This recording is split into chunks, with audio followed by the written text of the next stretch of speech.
Aku udah pulang nih Nyong Piano. Di video kali ini gue mau cerita tentang pekerjaan gue.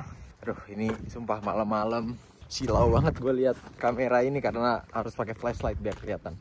Anyway, kemarin kan kalian udah lihat tuh proses interview dan lain-lain. Gue udah cerita ke kalian. Nah sekarang gue mau cerita tentang pekerjaannya. Gue akan coba cerita selengkap mungkin. Gue selama ini sudah kerja selama 1 minggu. 1 minggu kurang sehari karena hari Jumatnya libur. Sekarang hari Sabtu.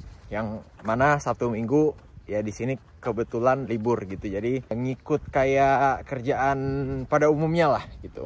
Atau kayak kerjaan gue sebelumnya kan juga gitu. Sabtu Minggu libur. Nah itu soal harinya, kemudian mengenai jam kerjanya. Jadi buat jam kerjanya gue kerja dari jam 8 pagi sampai jam 5 sore.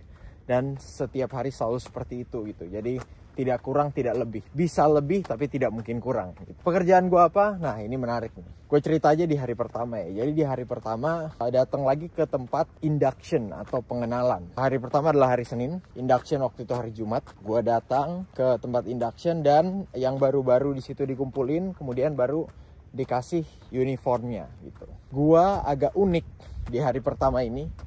Karena gue kan disuruh datang jam 6 pagi. Yang lain disuruh datang juga sama jam 6 pagi. Tapi ada beberapa yang shift sore. Datangnya disuruhnya jam 3 sore. Tapi mostly jam 6 pagi. Kemudian mereka langsung dikasih tuh perlengkapan, equipment, uniform. Dan langsung dikasih tahu kerja di mana, apa yang harus dilakukan gitu. Sedangkan gue yang menangani orang-orang baru ini bingung gitu. Gue ini uniformnya apa? Karena ternyata gue itu kerja di tempat yang beda dari meat processing. Oh, FYI buat yang nggak tahu, ini tuh meat factory. Jadi perusahaan daging gitulah. Biasanya di perusahaan daging ya kita berurusan dengan daging, entah kita motong daging, entah kita apa ya, banyak lah kerjaannya di situ. Ada yang jadi slicer, ada yang jadi pusher, ada yang jadi killing, banyak lah, banyak banget. Karena gue tidak berurusan dengan daging mentah, dia agak nggak yakin nih gue uniformnya apa. Dan setelah kerja beberapa hari, dan kebetulan banget housemate gue itu pernah ditransport, dan orang Indonesia yang ditransport tuh jarang banget. Housemate gue, dia jadi mekanik. Dia jadi mekanik tapi pindah karena mekanik tidak termasuk dalam payslip untuk memperpanjang. Lagi-lagi gue informasikan buat yang nggak tahu, untuk memperpanjang visa itu butuh payslip selama sekian bulan. 3 bulan di tahun pertama ke tahun kedua, 6 bulan di tahun kedua ke tahun ketiga, dengan pekerjaan tertentu gitu, yang spesifik yang ditentukan oleh IMI atau imigrasinya Australia. Di situ ada listnya. Dan mekanik bukan salah satunya, menurut beliau ya. Gue belum cross check lagi. Akhirnya dia pindah. Gue juga baru tahu dari dia gitu. Ini jarang banget orang baru masuk ke lingkup atau daerah transport. Kalian kan tahu gue interview bilangnya forklift driver. Kemudian dari percakapan itu ya gue akan jadi forklift driver gitu. Ternyata enggak. Apa yang gue kerjakan? Nah, nanti kita akan ke sana. Akhirnya ya udah tuh dari jam 6 pagi gue disuruh nunggu. Gue nunggu sampai jam 7:30, 1,5 jam. Benar-benar duduk doang di area kantin. Gue ikut instruksi aja kan. Yang penting tetap dibayar. Kemarin udah gajian, jawabannya adalah tetap dibayar. Kegabutan saya. Tapi jam 7:30 baru akhirnya gue dipanggil lagi dan baru gue dikasih uniformnya. Kemudian gue jalan ke tempat kerjanya yang mana berjarak sekitar 400 meter dari tempat awal, tempat induction atau tempat pengenalan itu. Sampai gue di tempat itu, gue tuh masih belum tahu kerjaan gue apa. Gue masih ngiranya gue adalah forklift driver gitu. Tapi mulai ada pertanyaan-pertanyaan kayak, lu nyetir truk nggak? Lu punya lisensi apa sebutannya, HR, heavy rigid apa kalau nggak salah.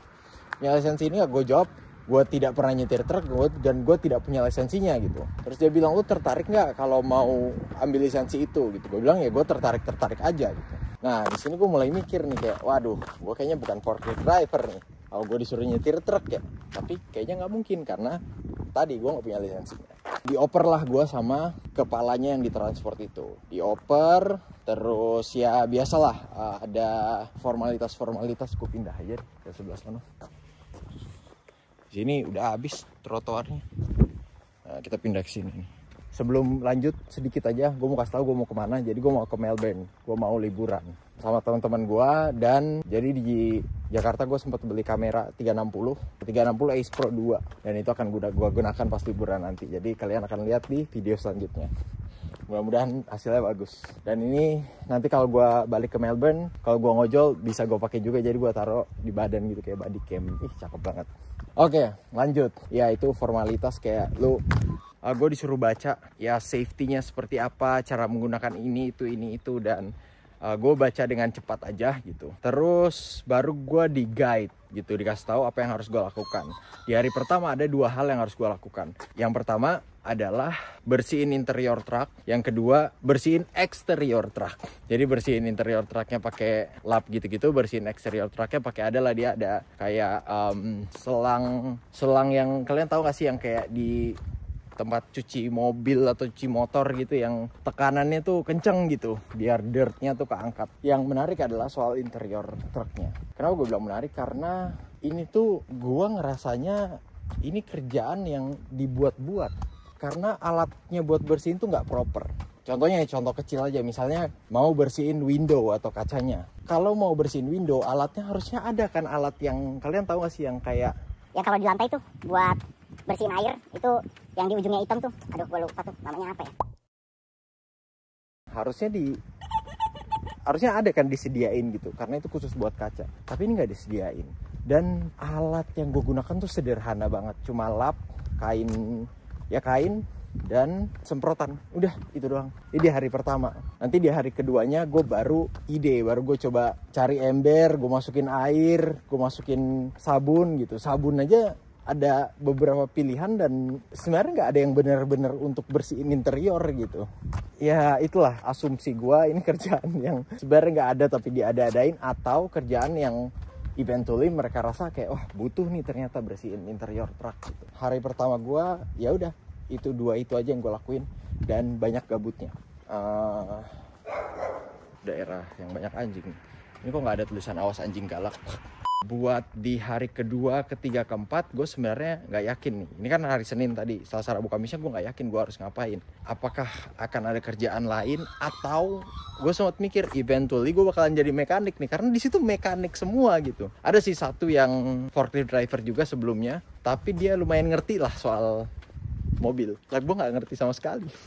Tapi ternyata di hari Selasa, Rabu, Kamis tugas gue sama lah kurang lebih, yaitu bersihin interior truk. Dan uniknya kerjaan gue itu nggak dicek, apa ya, gue ngerasanya santai banget sih, kelewat santai malahan. Dan gue nggak suka perasaan seperti ini, karena kalau pekerjaan lu super santai dan lu baru, itu artinya sebenarnya lu nggak terlalu dibutuhin gitu. Itu artinya lu bisa di-kick kapan aja gitu kan, kecuali lu dapet kerjaan yang memang agak penting gitu. Nah itu gue pede tuh, oke gue akan bertahan di sini lama. Tapi kalau kerjaannya gini-gini doang, aduh, ya mudah-mudahan ya memang akan gini-gini terus ya selama berbulan-bulan ke depan, walaupun tidak sesuai dengan pengalaman gue. I don't mind at all, karena ya tadi yang gue bilang kerjaannya santai dan ya gue bisa enjoy juga gitu. Gue sambil kerja ya dengerin podcast, dengerin musik gitu, masih bisa. Apalagi detail-detail yang perlu gue kasih tahu kalian ya, bayaran. Jadi bayaran gue di sana itu lumayan sebenarnya. Gue masuknya shift pagi, jadi kalau pagi itu memang bayarannya lebih rendah daripada yang afternoon atau yang night. Gue dapat 330 ribuan per jam. Kemudian tadi kerjaannya juga jamnya enak. Banyak yang nanya gue gimana caranya untuk dapat kerjaan ini gitu, kerjaan yang santai gini. Gue juga nggak tahu. Gue cuma ya itu kasih tahu pengalaman gue pas interview. Gue pun ngiranya gue akan jadi forklift driver. Tapi yang menarik adalah, jadi di mid factory itu biasanya ada levelnya gitu. Dan mulai dari level 1, 2, 3, 4 ada nggak ya? Gue nggak tahu. Pokoknya ada level-levelnya lah. Gitu. Kalau lu baru masuk, biasanya lu masuk dari level 1. Tapi gue nggak dari level 1, gue langsung dari level 2. Gue nggak tahu kenapa, tapi kalau gue disuruh nebak-nebak, karena pengalaman gue gitu. Pengalaman gue sebelumnya sebagai forklift driver itu cukup dihargai. Ya mungkin untuk ngejaga gue kali ya, agar stay gitu. Tebakan gue sih, kalau ada kerjaan forklift yang kosong, gue akan langsung masuk ke kerjaan forklift gitu. Oh, untuk judul kerjaan gue, atau untuk judul job gue ya. Judul job gue tulisannya transport detailer, yang ngurusin detail soal transport. Ya masuk akal sih, gue bersihin interior truk. Dan soal perusahaannya, memang rotasi itu cukup sering gitu. Itu yang gue dengar dari teman-teman gitu. Jadi ya lo bisa ditempatkan bulan depan atau 2 bulan lagi bisa aja lo ditempatkan di tempat yang lain.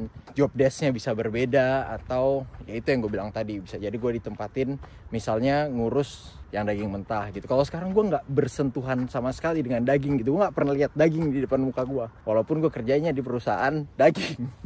Gue mau cerita sedikit mungkin soal workmates-nya. Gue memang belum terlalu kenal, belum terlalu dekat, tapi yang menarik ada salah satu orang Timor dan beliau tuh ramah banget. Gini ya, kita kalau di Indo, gue nggak tahu cuma gue doang atau kalian juga, kalau terlalu ramah malah curiga gitu. Ini mau apa nih gitu kan? Kalau ramah doang masih wah enak gitu. Kalau terlalu ramah kayak nah kan. Dan dia tuh wah ramahnya tuh bener-bener ramah banget. Oi abang, apa yang mau saya bantu abang? Abang sudah smoko. Smoko itu istilah untuk break singkat gitu. Istirahat disebutnya smoko kalau di Australia. Ya gitu-gitulah. Cuma gue ya tetap welcome aja gitu. Tapi di dalam hati bertanya-tanya nih. Gini, in my defense, gue punya pengalaman yang seperti itu gitu. Wah, hari pertama, hari kedua ramah. Ternyata ya cuma ingin kayak deket doang. Pas udah deket, mulai kurang ajar tuh. Bercandaan-bercandaannya itu dia perusahaan gue sebelumnya ada tuh yang kayak gitu tuh. Jadi ya gue menjawab tetap dengan keramahan gue. Tapi gue agak hati-hati juga. Ternyata di hari-hari setelahnya sampai hari terakhir ya masih sama gitu. Baru gue ngobrol sama housemates gue. Karena housemates gue sekarang kebetulan ada 3 orang lah, orang Indonesia. Gue ngobrol dan ternyata memang orang Timor itu terkenal ramah memang. Dan ramahnya tuh ya sejauh ini ramahnya ya yang paling gak yang gue alami dan teman gue ini alami, ramahnya tulus gitu. Temen gue kebetulan cleaner, ya dia pas bersihin ya gitu juga gitu. Abang mau saya bantu, abang saya geser, abang ininya abang. Gitu. Oh, kalau kalian penasaran kenapa mereka bisa bahasa Indonesia, ya karena mereka dulu bagian dari Indonesia kan. Dari cerita yang gue dengar, biasanya yang bisa bahasa Indonesia itu yang kelahiran tahun 2000 ke bawah. Ada mobil, gue lagi nyebrang. Biasanya yang kelahiran tahun 2000 ke bawah.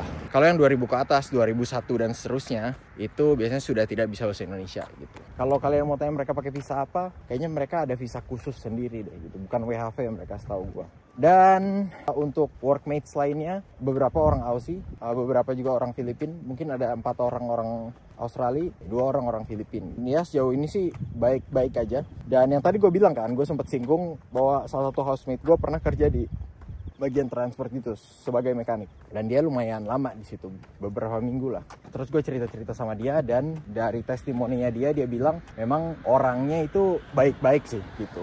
Jadi nggak ada yang rese lah gitu. Bahkan ada salah satu mekanik di situ itu anaknya yang punya perusahaan. Ini perusahaannya itu perusahaan keluarga dan lumayan gede, bukan lumayan gede lagi, gede banget. Ibarat kalian bayangin Karawang, nah setengah Karawang tuh punyanya perusahaan ini, nah kayak gitu tuh.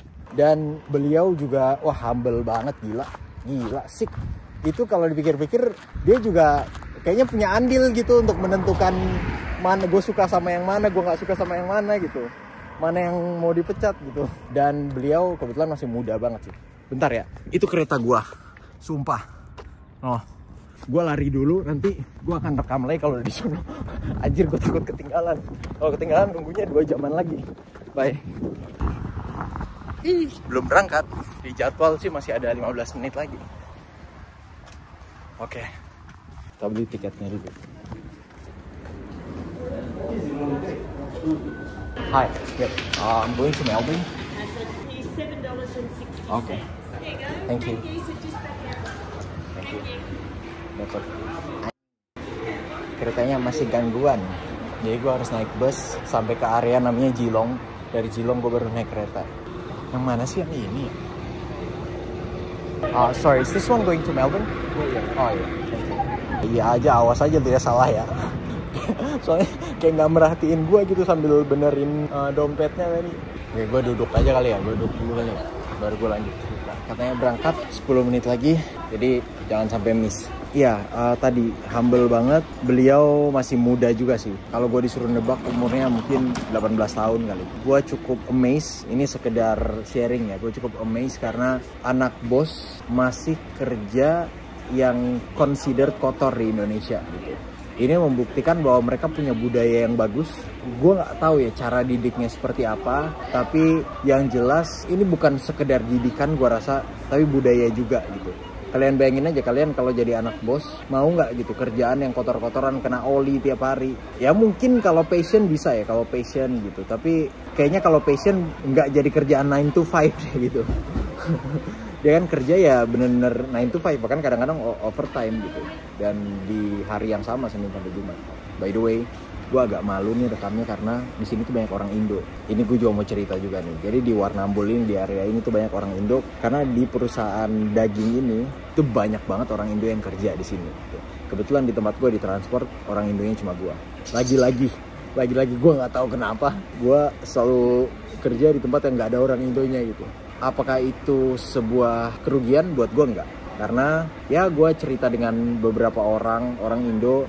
Ada banyak drama-drama, memang tidak semua, tapi ada orang-orang Indo yang saling menjatuhkan gitu sesama orang Indo.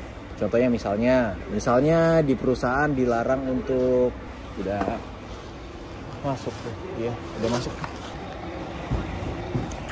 Misalnya di perusahaan dilarang untuk minum di hari sebelumnya misalnya. Ya sebenarnya kalau kita minum nggak dicek kan gitu, cuma ada tuh yang cepu-cepu. Nah ini juga alasan kenapa gua di Instastory itu tidak upload pada saat gue bekerja. Kalau di perusahaan sebelumnya kan gue suka upload tuh pas gue kerja. Oh, gue masih bisa nih buat video dikit. Oke, dan sini aja. Ya gue kenapa jarang upload story pada saat gue bekerja? Itu karena alasan yang sama itu. Gue takutnya ada yang nggak suka, kemudian ya dilaporin macam-macam lah gitu, dan itu akan membahayakan kelangsungan gue sebagai pekerja di sini. Jadi ya itu gue lebih berhati-hati aja sih, dan ya tidak sepenuhnya buruk sebenarnya bekerja dengan banyak orang Indonesianya karena pasti fun banget gitu interaksinya, bahasa kita sama, tapi di saat yang bersamaan kita harus mau jujur juga bahwa kita harus mau jujur juga bahwa kebanyakan orang Indo masih banyak yang suka mencampuri urusan orang lain walaupun nggak penting kan. Jadi muncullah drama-drama gitu.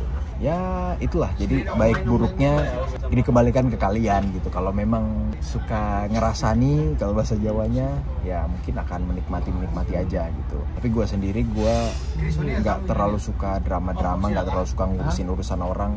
Buat gue anything that makes you happy do it, selama lu nggak ngerugiin orang lain gitu aja gitu. Gue akan lanjut ceritanya ya di tempat yang agak sepi nanti karena gue nggak bawa mikrofon juga biar lebih jelas audionya. Nah, gue pindah ke agak belakang. Tadi gue duduk di depan sono noh. Jadi biar bisa selesain lah sekarang, biar nggak nanggung. Ya balik lagi tadi gue bilang sebenarnya kalau kerjaannya gini-gini aja gue sih menikmati aja ya. Tantangannya adalah debu aja sih paling, dan ya itu environmentnya cukup kotor. Jadi kalau gue melakukan ini dalam jangka waktu yang sangat lama, gue yakin pasti akan ada masalah di dalam tubuh gue, paling nggak di paru-paru gue. Itu tantangan terbesar tuh. Jadi gue harus hati-hati. Makanya hari Senin nanti gue mau pakai masker gitu. Gue sekalian mau cerita, lagi-lagi gue sial, skuter gue nggak tahu kenapa nggak bisa di-charge.